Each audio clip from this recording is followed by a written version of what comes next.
अगर आप भी मयूर फिल्म भोजपुरी के ऑडियो वीडियो देखना चाहते हैं तो प्लीज़ हमारे चैनल को सब्सक्राइब करें और बेल आइकन दबाना ना भूलें।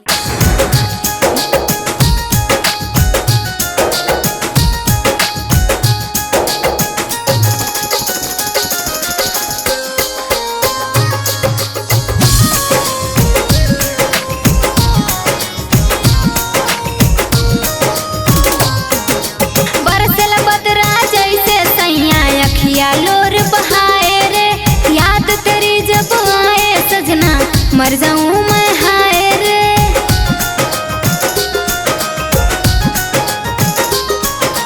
बरसल बदरा जैसे सैया अखिया लोर बहाए रे, याद तेरी जब आए सजना, मर जाऊं मैं हाय रे। तहरा बिना ना रहल जाई हो, जुदाई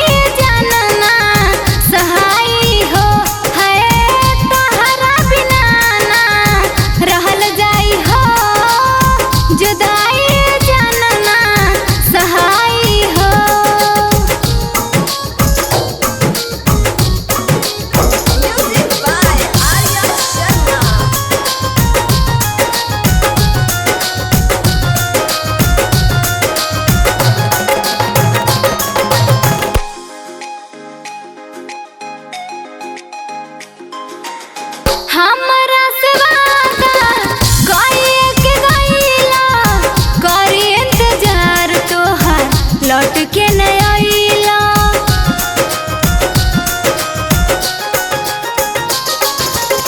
हमरा से काहे दूरी बनैला, बिन गलती के सजा दे गइला।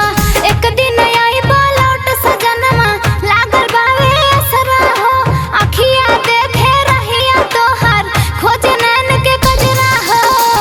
मन कर राजा मर जाई हो, जुदाई जानना सहाई हो। हाय मन कर राजा मर जाई हो, जुदाई जानना सहाई हो।